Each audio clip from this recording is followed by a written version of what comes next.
Welcome, everybody. Thank you so much for joining us today. I'm Shea. For folks that don't know me, I am the Elderly Commissioner for the City of Boston. I have the pleasure of working with my team at the Elderly Commission and under Mayor Walsh. And I am so glad to be here with all of you, our partners in this effort, to launch our Age-Friendly Boston report. And you couldn't beat this space to do it in, right? What a beautiful space. And I wanted just to say a quick word of thank you to ABCD, and I know Josh Young is here, and a number of other ABCD folks are here today, but we want to thank you for the use of this beautiful space. So what does it mean to be age-friendly? Age-friendly is a community where we're getting older. Getting older is not just about existing or getting by, but about thriving and living well. It's about not just about programs and services we need to access as we get older, but about how we live in community. Do we have opportunities to stay connected, to live fulfilling lives? Do we have safe housing, outdoor spaces we can access, transportation to get where we need to go? We believe in the importance of being an age-friendly community at the Elderly Commission. And I'm proud to introduce someone else who believes strongly in this mission, my boss, Mayor Walsh. The mayor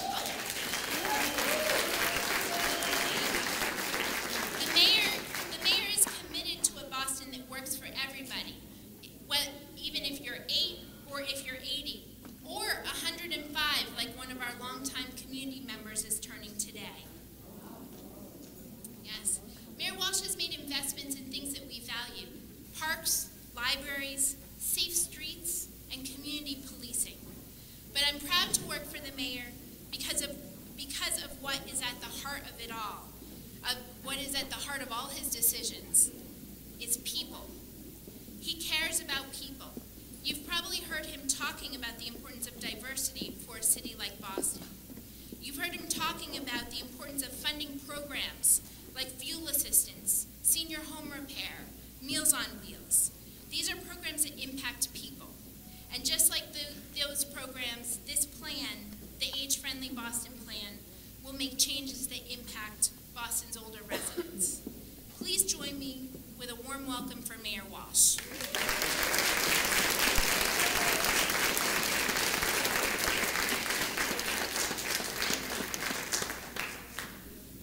Thank you very much, Emily and Commissioner Shea, for your great work. And I'm excited to be here today to launch this report. And I want to thank all of you for being here today. I want to thank our partners first. Mike Festa from AARP. Thank you, Michael, for my former colleague from the House of Representatives.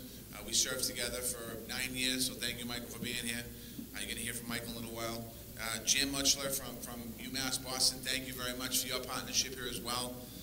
Nora, Moreno-Cargie, thank you, Nora, for your help as well. You can sit right there. No, keep that sit there. Don't worry about me. Andrea Burns, Secretary Bonner, thank you very much. I want to recognize everyone for being here. You know, I was just sitting here, and I was thinking about my time as a state representative, and when I was a rep, I spent an awful lot of time visiting the senior centers in my district, making sure that the seniors that lived in my district as a state rep had the services that they need, made sure that I went in there 3 or 4 times a year, not to talk politics, just to offer support. And I know some people here from Keystone today, you know, working on different issues. We have people from Savin Hill Apartments, people from Melville Ave, from Ashmont Apartments, and a whole bunch of different places. And then there's one other woman here too, Sandy Albright, who I knew Sandy for a long time, but Sandy worked at Kit Clark Senior Center on Dorchester Avenue. And when I first got elected, Kit Clark was predominantly Irish seniors, some Vietnamese seniors. That was in 1997. And then as time went on, the diversity of our city happened at the diversity of Catherine Clark, where we had Cape Verdean seniors, Haitian seniors, seniors from Cambodia, seniors from Vietnam, seniors from Ireland, seniors from Poland, seniors from Lithuania. And I think that that's where really we get the foundation of understanding the importance of having an organization like Catherine Clark that actually was a day service, a day program offering benefits. So we're also joined by Sandy Albright, who I want to thank her for where we are today, because she really, in a lot of ways, laid the foundation down in me. Thank you, Sandy. I'm happy that all of us are joining together on Older America's Month. Just for the record, on April 10th, my birthday, I turned 50, and on April 11th, Mike Festus sent me an AARP card. So I just asked him down the back, I go, what does the 16 bucks buy me? And he said a magazine and some discounts, so we're going to have to do that. So thank you, Michael, for that. And I'm also happy, we're happy to be here at the Delma Burns building in Roxbury. And Delma's with us today, so thank you, Delma, for having us here.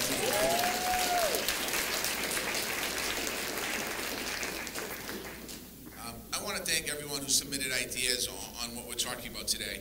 In 2014, Boston joined the World Health Organization's global network of age-friendly cities.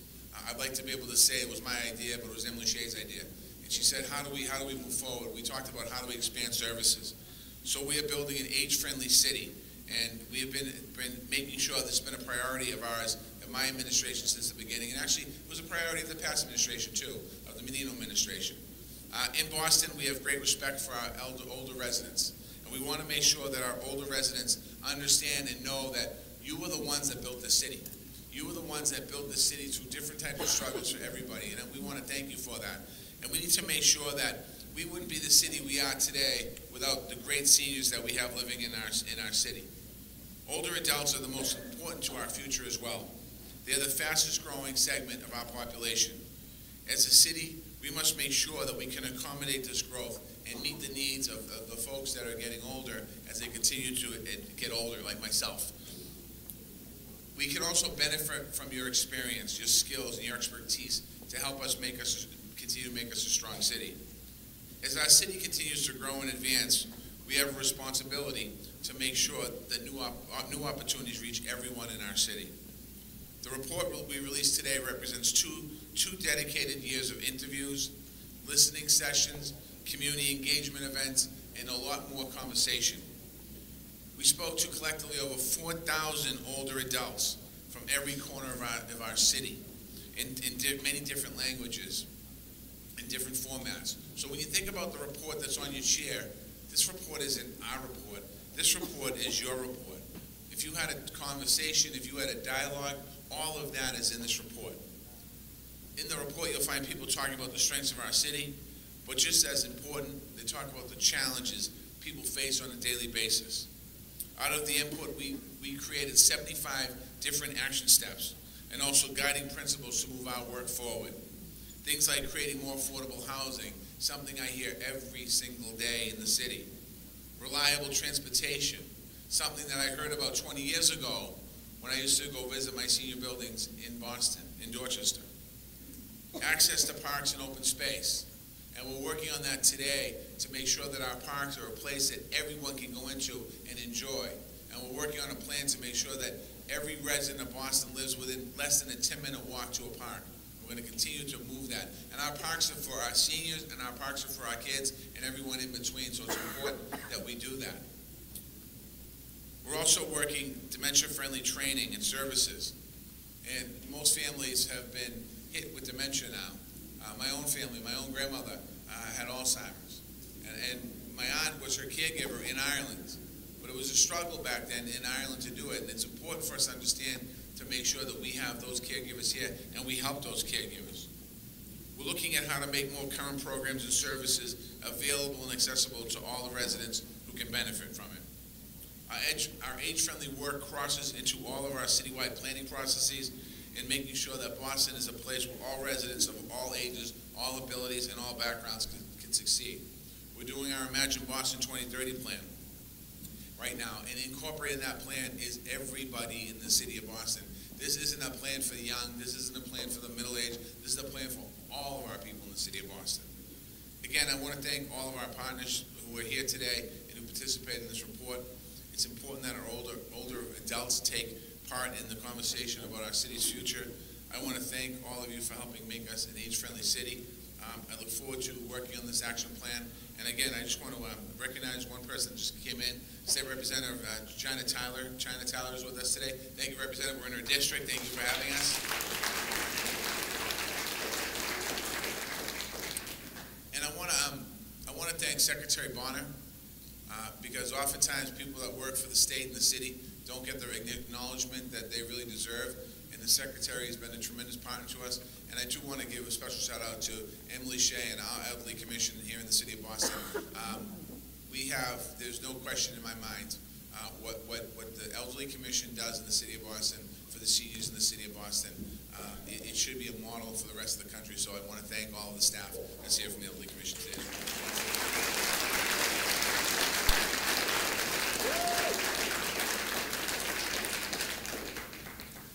Thank you, Mayor. You can see why I like working for him, right?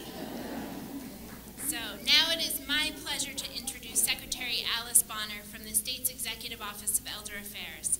Secretary Bonner made age-friendly communities one of the priorities of her administration. Having a committed partner on the state level only enhances what we're able to do with the city. We're grateful to Secretary Bonner and her team for their support of this initiative and of age-friendly communities across the state. Please join me in a warm welcome for Secretary Bonner.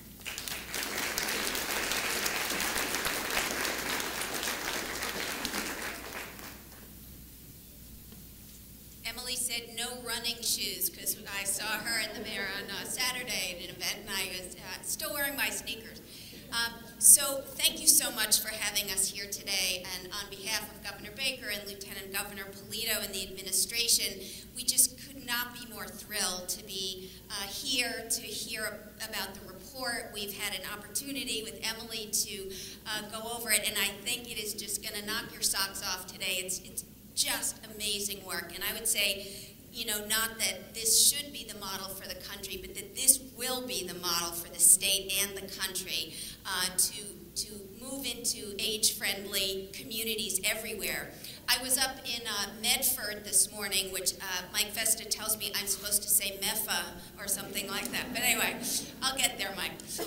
And that's a community that is starting to think about this, and that's why it's so important that trailblazers like Emily and Mayor Walsh have done this work, because we had in the room together this morning, we had the mayor, we had the local ambulance company, we had the Council on Aging, we had the Aging Service Access Point, the Elder Services Group, and lots of senior citizens, and we were just having kind of a town hall meeting and talking to one another.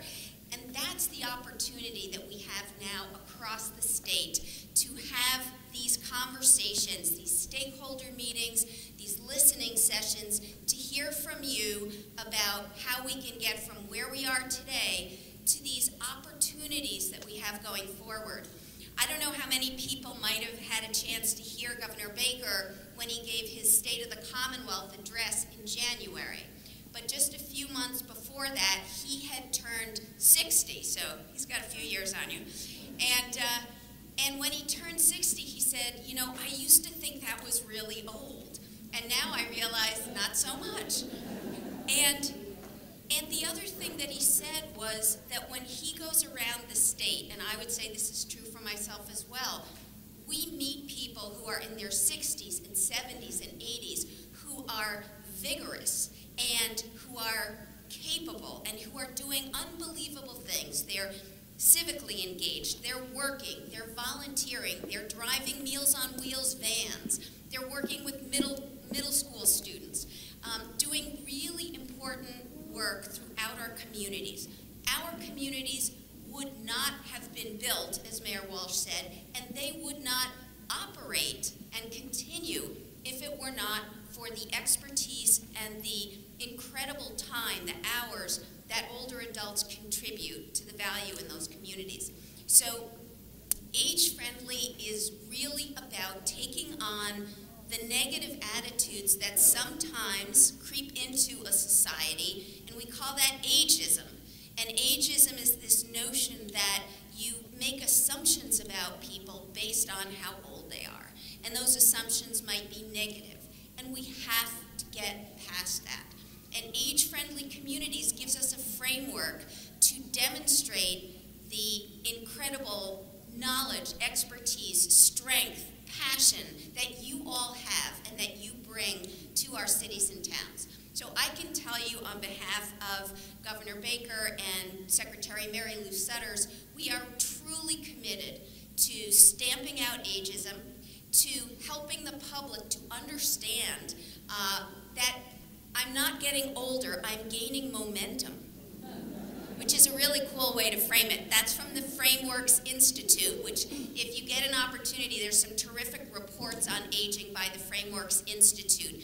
And they're helping people all over the country change the way we think about all of us getting older. So it's not us against them, it's not old versus young. We are all in this together. The collective impact that we can have by replicating the incredible work here in Boston is going to help us all over the state. So again, thank you so much, Emily. Thank you for all the great work. And I look forward to all the other wonderful speakers and so glad to be here with you today. Thanks.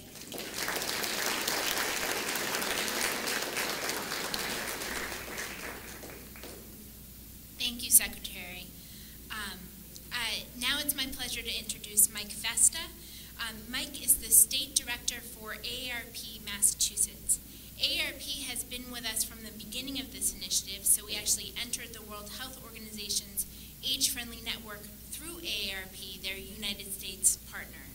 Mike and his team have provided essential support and guidance and opportunities to share best practices and ideas with age-friendly communities across the country, and actually internationally as well, which has been just amazing. And we look forward to continuing our work with them through the implementation phase. Please join me in a warm welcome for Mike Vesta.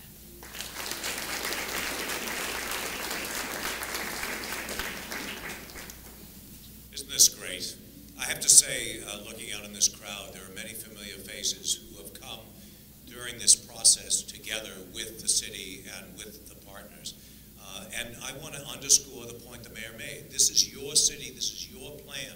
And in many ways, the test is going to be not just how the city implements, but how the neighborhoods embrace that process. Because this is a serious engagement. This is not a plan that you put on a shelf. This is a plan that involves each and every day our communities, our neighborhoods, making the effort to ensure that we are age-friendly as we do the work, as we consider changes in neighborhoods, looking at it from that lens of how people grow old and grow well in our city. I want to make a couple of points. It's been said, but I want to underscore it. The city of Boston was the first city in the Commonwealth, through this gentleman, Marty Walsh, to raise their hand and say, we want to be part of the age-friendly movement in the country. We're prepared to commit resources to do it, and we're going to take it very seriously along the way. This is true evidence of leadership. And from that moment, let's give them a round of applause. Because not only was the city of Boston the first city of the Commonwealth to step forward and say we're going to do this, but the mayor committed the resources, and I want to underscore that. It's all well and good to talk about age-friendly, but to commit the time, the people, the money, and the thinking of all departments in this process is what really leadership is about. We've seen that throughout this process. Now, I want to say something else. Today we celebrate, we focus on an age-friendly action plan which is not only comprehensive and detailed and looking at short-term opportunities as well as long-range challenges that need to be addressed. But I'm going to tell you something. AARP nationally looked at this plan, as we do for all cities and towns across the country that step forward in this manner. And I'm going to tell you something. When the plan was submitted, I got a phone call from Washington saying, we have never seen a comprehensive plan that covers all of the issues that age-friendly is about in a way which showed thoughtful, serious purpose and a comprehensive nature, the likes of which no other city or town in the country has done. And they said to me, and I pass this on, Mayor, to you and to Emily, I've shared it with privately, that they do see the City of Boston Action Plan. What you see in this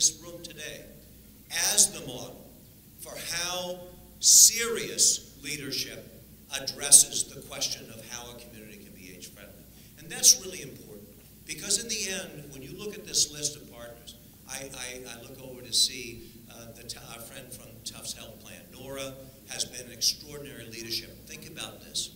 In order to do this well and do it right, there had to be partners that were putting resources as well into this process. Nora, with her leadership, Moreno-Cargie of Tufts Health Plan Foundation, really changed the whole dynamic because serious money was committed to the city of Boston through, actually, to UMass Boston to do the research. So think about it. You have research from day one. You have people in this room, by the way, great people who are really spending the time in every one of these listening sessions, taking the notes, gathering the information, analyzing the data. That's serious. That's serious way of doing business. And that was done because Tufts Health Plan said, we will help fund that part of it. And UMass Boston and their extraordinary team did the work. And now we see the city of Boston, each and every department, weighing in through the Elderly Commission and through the mayor and saying, we can do this part of that. We can make these kinds of things happen in our neighborhoods, within our departments. So it's really been an extraordinary process. And I'm very honored to be standing here to acknowledge that not only are we seeing real progress, but we are also seeing an example of how government that should be working well can work well. So thank you for the honor, Mayor, of giving us that work with you. And let's get the job done. One last thing, we already gave one shout out to my dear friend, but I want to acknowledge, the thing about Kit Clark is when I was Secretary of Elder Affairs, the woman running Kit Clark for 20 years, named Sandy Albright, who's here right now, she did extraordinary work every day helping seniors, and then she became the Undersecretary of Elder Affairs, working in the administration. And I have to tell you, Sandy, now that you are the state president of ARP, I want to acknowledge your continued leadership, and you are our point for age-friendly all across the state, and I want to thank you for your service.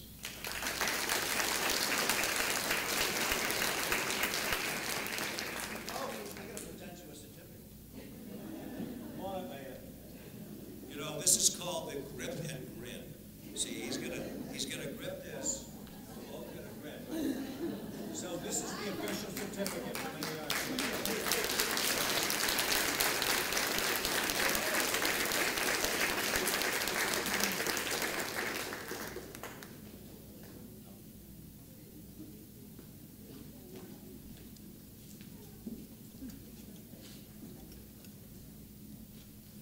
Very good. Thank you, Mike. And thanks for the certificate. So you, as Mike was saying, you really can't do a project like this without support, and I'd like to thank the Tufts Health Plan Foundation for theirs. Shortly after Nora Moreno-Cargie came on board as president of the foundation, they made a commitment to funding age-friendly projects that look holistically at how older adults live in community, use community input to develop action plans, and break down silos to work in partnership. We are happy to say that Age Friendly Boston was one of the first projects they funded through their new funding initiatives, and very grateful for that. So please join me in a warm welcome for Tufts, thank you for Tufts Health Plan Foundation, and a warm welcome for Nora Moreno-Cargie.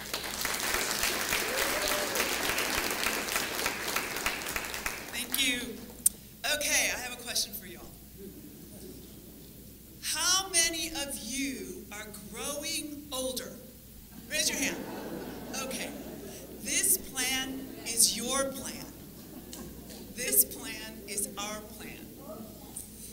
So I want to thank Emily and her leadership, and on behalf of our CEO, Tom Croswell, and our board chair, Tommy O'Neill, the foundation team, we are honored to be here, but not only to be here, but to be a part of this very important work.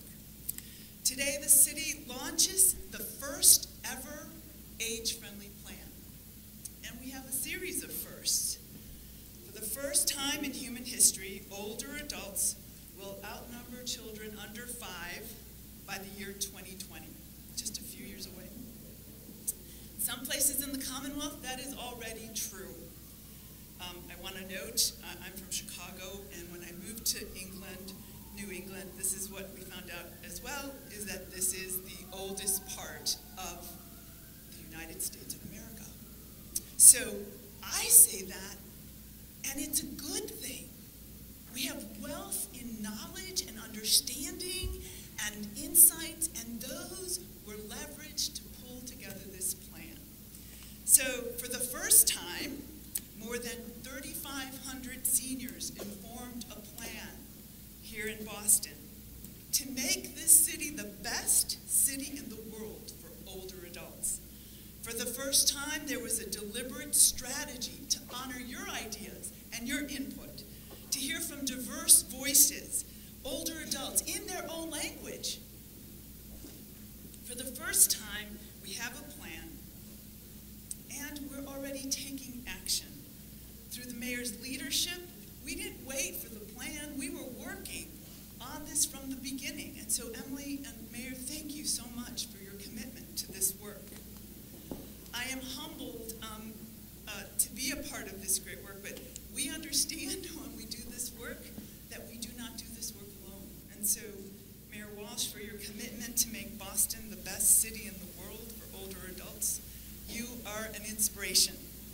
Secretary Bonner, you have been running since you started, and it is encouraging to see that you're leveraging all the great ideas from the rest of the Commonwealth on behalf of older adults, and here in Boston as well. Jan Munchler, your research has been impeccable, but we also agree with the Boston Globe that you are a game changer in this work. You have really changed the conversation. Mike Vesta, you know, I don't know if you remember when you and I met. It was my third day on the job, and it was clear from that day that you were passionate about this work, and I just want to thank you for being a great mentor and a true friend in this. And most importantly, I just want to thank the thousands of seniors, older adults, younger adults who informed this work. Because when we say age-friendly, we mean age-friendly. We don't mean age-friendly for just people who are in their 50s or in their 60s or in their 70s and beyond. We mean age-friendly in a way that says if it's good for a mom and her toddler or her newborn, it is good for an older adult. And so, on behalf of all of you who provided your insights, your time, your talents, thank you. You are the architects for this plan. And as Mike Vesta said, this is not a plan that's going to stick on a shelf and, you know, get dusty. Thank you all for your vision, for your inspiration, and for your hard work. Now let's get to work.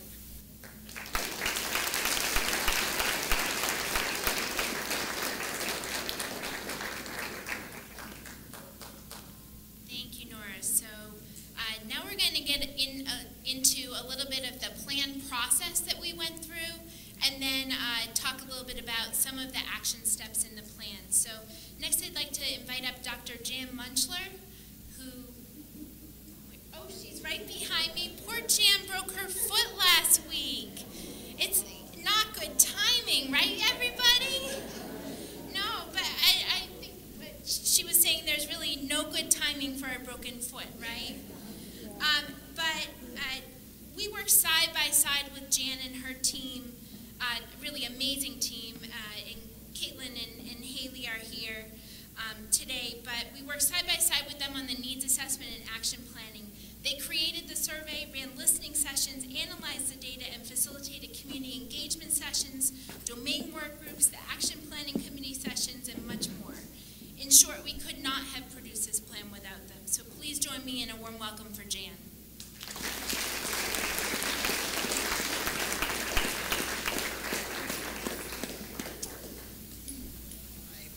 All my equipment set up here. It's quite an ordeal, but there is no good time. I'm so happy to be here today with all of you, and I see so many familiar faces. I know many of you have been working hard and helping us think about this initiative for a long time, and you are probably just as happy to be moving on to the next stage of this as we are. thanks to all of you for being here today. I am very happy to be here for the release of the Age-Friendly Boston Action Plan. I know we are all greatly energized by what we've heard so far, and others have pointed it out, but I'm just going to point to the sign over here and the mayor's commitment to making this the best city in the world for older adults. That is a tall order, and I think that you can hear from the people you've heard from already how seriously the city is taking that. So let's help him do that. As Emily explained, I'm here from UMass Boston Gerontology. I'm here with my colleagues Caitlin Coyle and Haley Gleason over here, who played really, really important roles in developing the plan and doing the work leading up to it. And I'd like to thank them for their commitment to the project and to all of the older adults in Boston. And I'd also like to acknowledge the contributions of all of the graduate students and undergraduate students who worked on this project up to this point. We have wonderful and smart students at UMass Boston, and this was such a great opportunity to give them the opportunity to do something that was meaningful and had big impact. So I want to just shout out to them that we appreciate their work as well. So we actually, at UMass Boston, participated in the Age-Friendly Boston initiative from its inception and really even a little bit before it began. Working with wonderful partners in the city and AARP, and with the support of the Tufts Health Plan Foundation, we've helped to make Boston's initiative one of the strongest and most well-designed plans in the country. A key component of our role in the Age-Friendly Boston initiative has been to ensure that the action plan you'll be hearing about today effectively responds to the needs and interests of older adults that live in Boston. Before the initiative was established, we worked with the city to outline key features of the older population that was going to be useful for the initiative, but also for their planning ahead. In that work, we identified 3 key issues that needed to be kept in mind as we designed the project and as we move ahead. First, we observed that the number of older adults in Boston has grown substantially and that it's going to keep growing in coming decades. Specifically, the projections suggest that by 2030, more than 120,000 adults in Boston will be at least age 60. And that's up from about 90,000 in 2010. So if you sort of think about it, you can visualize how quickly the older population is growing in Boston. We expect that older adults will make up about 19% of Boston's population by 2030. So what that means is that this is the right time. The city chose the right time to begin this initiative and to move ahead with it. We're going to see a lot of changes in the coming years, and this is the time to be planning for it. A second thing that we observed is that in coming years, more Boston seniors will be persons of color, and many will speak languages other than English at home. Over the previous decade, virtually all of the growth in the older population was in persons of color.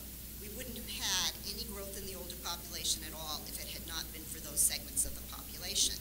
So what we're seeing is that the racial and ethnic diversity that we're familiar with for the younger population in Boston is now entering the older population. So we need to bring those same sensibilities, that same sense of inclusiveness, paying attention to linguistic differences, culture differences. We need to really highlight that as a part of our planning process for older adults as well as for younger adults and children. And then third, we observe that aging is impacting some communities or segments or neighborhoods much more than others in Boston. And so already seniors make up more than 1 out of 5 residents in neighborhoods like Chinatown and the West End, and other neighborhoods like Dorchester and Roxbury already have very large numbers of seniors in their neighborhoods. And so aging is impacting different parts of the communities, different neighborhoods, different areas in different degrees and in different ways, and we had to factor all of that into our planning as well. So the way we carried out the initiative so far and the way we're going to continue to carry out the initiative responds to those points. We started by conducting listening sessions. I know some of you were there because I recognized you. So a lot of you, we heard from a lot of people in those listening sessions. We held them in virtually every neighborhood in Boston. We talked to people in the locations that they care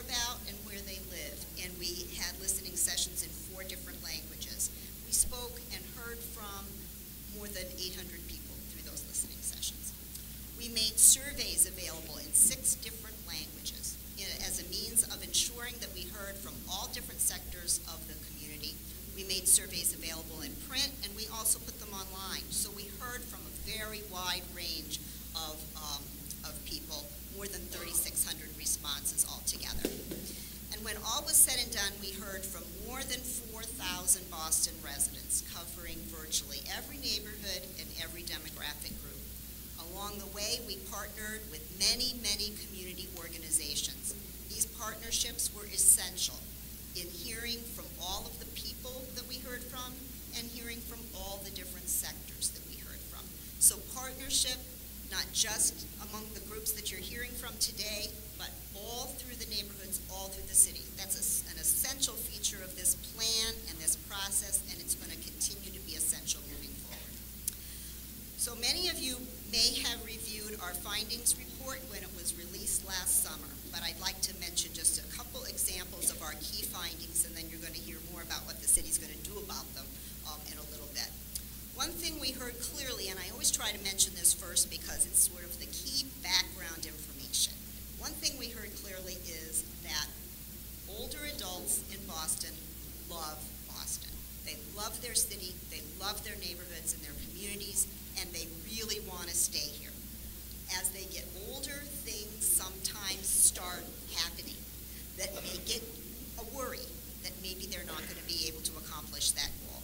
They experience concerns, maybe financial concerns, or trouble keeping up their home, or they may develop some kind of mobility limitations like mine that would keep them from taking advantage of all the things that they love to do, and they begin to worry, am I going to be able to stay in this place that I love and I've spent my life and I've committed myself to? So the backdrop that I want people to keep in mind, because we're building on strength, is that people love Boston. Seniors want to stay here. They want to stay in their neighborhoods. Some of the concerns, probably the number one concern that we heard most frequently, related to housing. A lot of that was about the cost of housing and the increasing cost of housing, and the fact that people were concerned about being able to keep up with that increasing cost. People worried about being able to maintain their homes, and when they looked around, they didn't really see very many downsizing options. So if people did want to feel like their home wasn't a good fit for them anymore, they didn't know where else to go. Many people just said straight out, if I can't stay in this home because of cost or it's not a good fit for me, I don't know where to go. I'm going to have to leave the city. And that's, as I said, not something that they wanted. So we heard a lot about those kinds of issues. And when you review the action plan, you will see that there are specific steps that the city is intending to take that will help older adults stay in their homes and find additional ways to work to address resident concerns about housing. We also heard about residents' concerns about their ability to travel where they want to go. Boston is a great city for public transportation. It's a very walkable city, but there are situations and circumstances where that public transportation system does not meet people's needs or the walkability is not sufficient. So we did hear about all of those kinds of things. Transportation concerns, worries about the transportation options not being available of the sort or in the places that they needed them, and then some concerns about things like, bad sidewalks in their neighborhood, things that made it where it really wasn't as walkable as it needed to be for them. And once again, the action plan, when you look at it, you'll see that there are a number of innovative and important steps that are meant to address these concerns. In our listening sessions and through the survey, we learned that older adults are interested in having better access to parks and outdoor spaces, and there are things in the plan that address that issue as well, ways that people can stay, oh my goodness, stay healthy. She's giving me a 2-minute sign already. Stay healthy and help them and get out and be active. The last thing that I'll mention just from the finding, because it runs through the plan, every element of the plan, is the point about communication. We heard a lot about lack of communication, people not knowing what was out there for them, not knowing who to call, how to get the information they needed. Communication is a hallmark of this entire plan. It runs all the way through it, and you will, I believe, see some big changes in terms of how that issue is addressed. So that was the initial phase of the initiative that we set out to learn, to hear from the community about the concerns that older adults in Boston have about aging in the city. So you might ask, so, well, what did you do with all of that? And well, we needed a lot of help to do something with that. We fed it all into our development of the action plan, but again, we needed a lot of help and a lot of support. We wanted to make sure that the plan responded to the actual needs and concerns. We wanted to make sure it would yield benefit to residents as they age in Boston, and we wanted to make sure it could be done in 3 years. So this was a tall order, and we pulled together a lot more people out of the community, out of organizations to help us address that. We had 8 work groups that focused on different elements of an age-friendly city. We held 2 community engagement events that helped us prioritize what the most important issues were. We convened an action planning committee, and I know a number of you are here today, that included residents and representatives of organizations throughout the city, and they worked together very effectively, very constructively to develop a plan for action. So the action plan that is shared with you today is a result of that process. It draws on input from thousands of Boston's residents, dozens of experts and practitioners. We're enthusiastic about the plan because it's based on real needs and issues and the priorities that we heard from the community. We're optimistic about its potential for making Boston a better city because it was structured in a way that was meant to do that with information from people who knew and because of the wonderful leadership that we have in the city pushing this forward. So I'm going to close by just saying again how happy I am to be here, happy I've been to be part of this project so far. I'm personally grateful for the leadership of Emily Shea and the Elderly Commission and the passion and energy of Andrea Burns, who's the director of Age Friendly Boston, and really for the entire staff of the Elderly Commission that have worked so hard on this. I'm grateful for the commitment of Mike Festa and his colleagues at AARP, and for the vision of Nora, Moreno-Cargie, and her colleagues at the Tufts Health Plan Foundation, who've invested so much in this city. So I'm going to turn this over to Emily Shea, who will share her vision for you.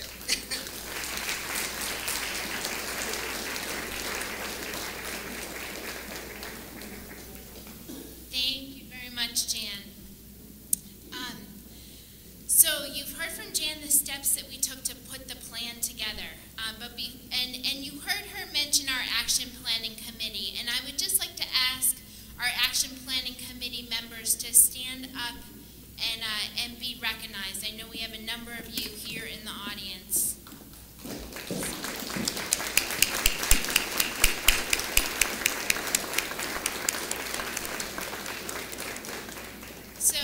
So these folks put in many hours of hard work, and so we really appreciate you for that effort.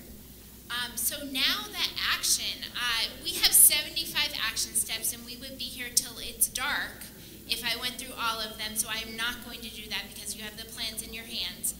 But I am going to pick some highlights out to go through just so that you get a sense of what the plan contains.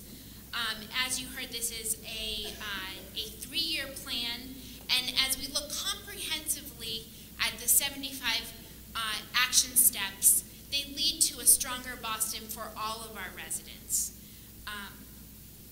So Boston residents reported wanting to be able to stay in the city as they age, as you heard from Jan, in the neighborhoods where they have connections and histories.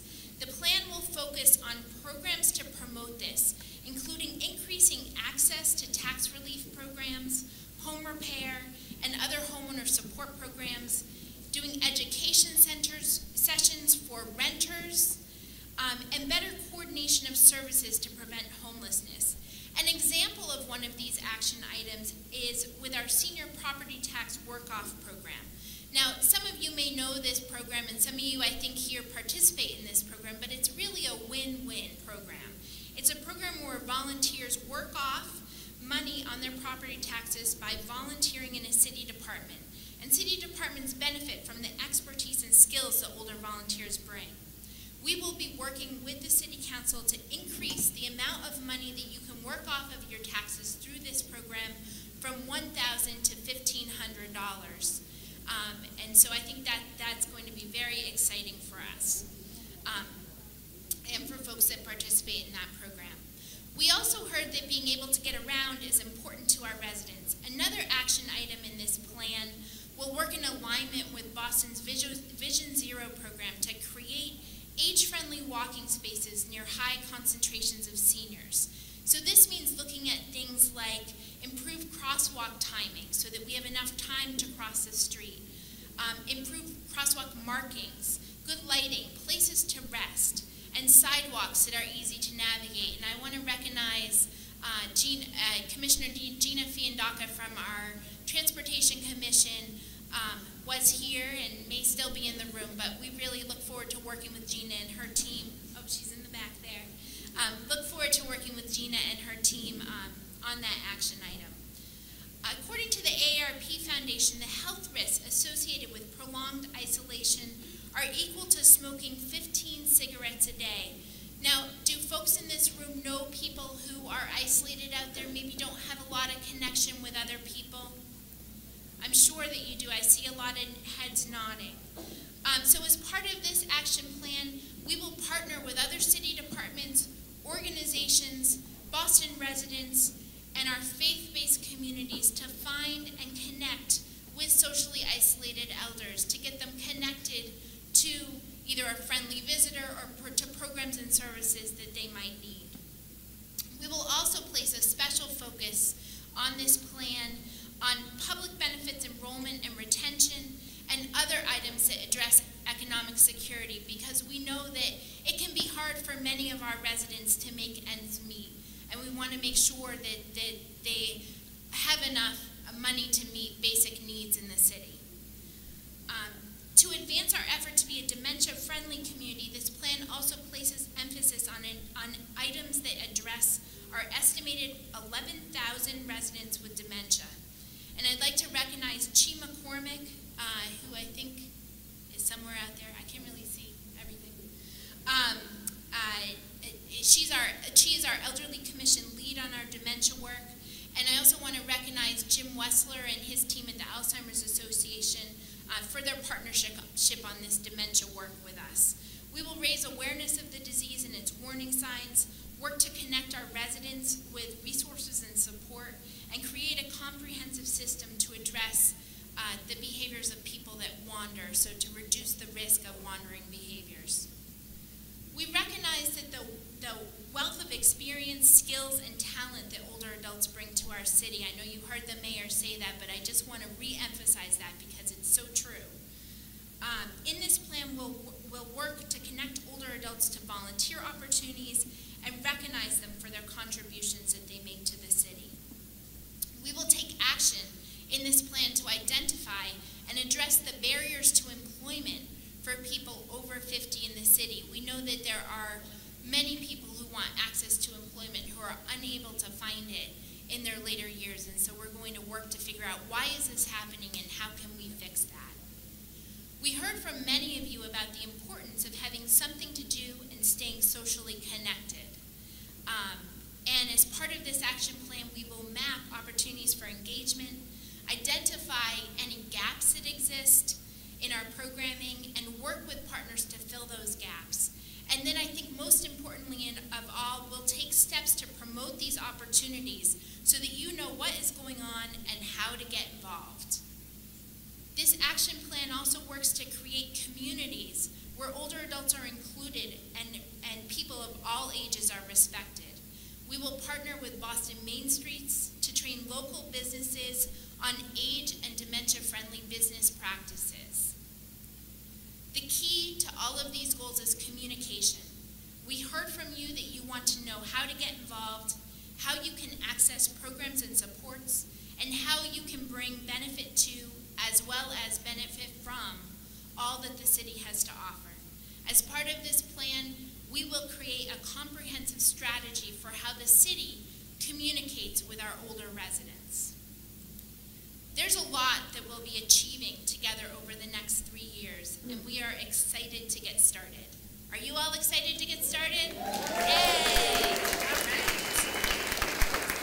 So, but as you notice, this is a 3-year plan, right? This is a process of continual improvement. So these are the first 75 things we'll do, and then we'll work together on the next 75 things in 3 years. And our partners are going to be critical in this effort. Those that we work with at the city, our city partners, our community partners, and Boston residents. Our plan touches every facet of city life, and together we can enhance the experience of aging well in Boston. Now it is my pleasure to introduce Andrea Burns. Andrea is our Director of Age Friendly Boston. Many of you know her and engaged with her in this process of creating this plan. So please join me in a big thank you for Andrea for leading this effort, and help me welcome her for closing remarks.